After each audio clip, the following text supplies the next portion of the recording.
C'était la question du point 2.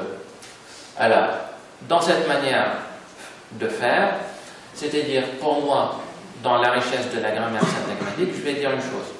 Autour de l'entité nominale, il y a des entités qui gravitent. C'est comme le noyau d'un atome et des électrons qui gravitent autour.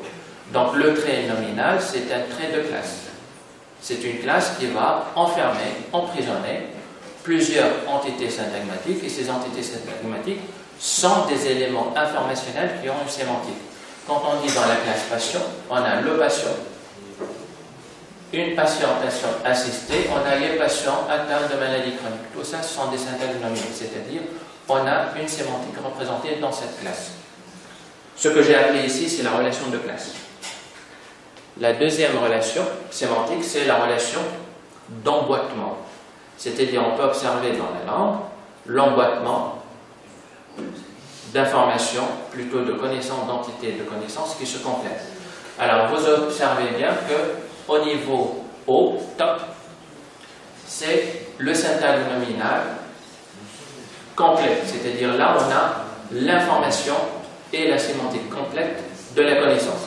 On a la prise en charge de patients atteints de maladies chroniques qui emboîte elle-même une nouvelle connaissance appelée les patients atteints de maladies chroniques, qui elle-même emboîte une nouvelle connaissance appelée des maladies chroniques. Et dans cet emboîtement, c'est une relation qu'on retrouve très bien dans les thésaurus, la relation de générique vers le spécifique.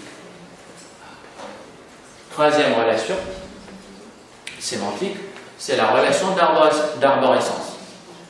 La relation d'arborescence, c'est-à-dire qu'on peut observer des ruptures sémantiques dans le texte, dans l'information véhiculée, et la sémantique, elle prend de la valeur. Comme dans le syntagme maximal, on a le cadre du groupe de travail sur la prise en charge des patients atteints de maladies chroniques. On voit bien qu'il y a une rupture sémantique entre le cadre de groupe de travail avec la prise en charge de patients atteints de maladies chroniques. Et ainsi de suite, on se retrouve dans un emboîtement. Donc ces trois primitives, que j'appelle des primitives, ce sont des modèles de relations sémantiques pour représenter la connaissance. Pour faire quoi avec ces relations sémantiques? Pour arriver à faire ce qu'on appelle information design. C'est un concept qui existe dans le monde anglo-saxon, très peu utilisé en France et dans très peu, parce que l'orientation n'est pas stratégique. J'arrive. Quand on a des ressources, on fait la cartographie pour faire quoi après?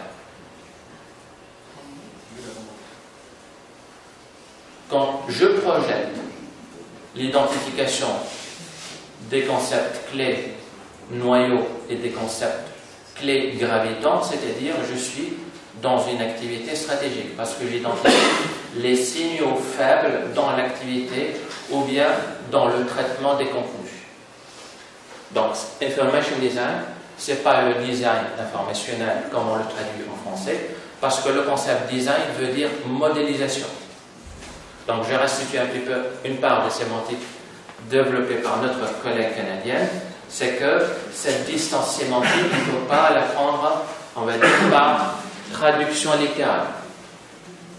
Alors, ce que je voulais aussi commenter sur ça, c'est que ressources, ce que j'ai noté R, c'est le ressource à l'origine. Après, PNP, c'est quoi? Le PNP, c'est ce que moi j'ai présenté dans le premier slide, c'est la présentation, puis la projection. Et le chaos, c'est l'organisation de la connaissance. C'est là où je commence à avoir des attitudes et des réflexes de décision. J'arrive au troisième volet et le dernier. C'est comment je peux me centrer à un projet, même stratégique, en ayant des facilités de traitement, des facilités d'analyse pour produire des outils de décision.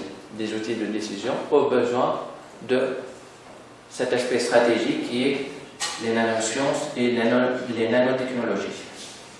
Alors le projet en lui-même, à la création du club nanométrologie, ça tourne autour principalement de de deux réseaux professionnels en France.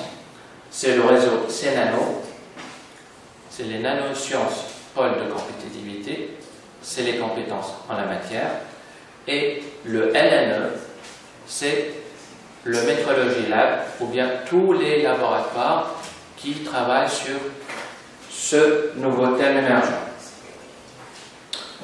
Alors, l'enquête d'opinion, c'est un aspect sur la réindexation sociale, c'est-à-dire, maintenant je ne travaille plus sur des ressources où il y a une représentation de contenu, je travaille sur des enquêtes d'opinion ouvertes à des professionnels dans le domaine des nanosciences, nanotechnologiques, c'est-à-dire, je n'ai aucune maîtrise sur le contenu, mais je vais voir qu'est-ce que ça va donner comme résultat.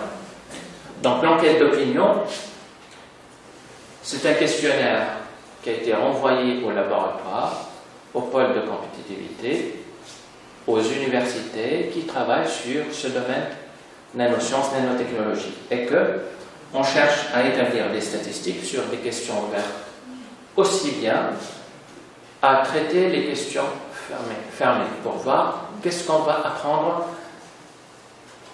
de l'acteur qui travaille, de l'institution qui développe les projets et des réseaux qui vont se mettre en place pour des activités partagées, collaboratives, voire même des aspects de projets stratégiques, voire même sécurisés, ou bien c'est à dominance, on va dire, secrète.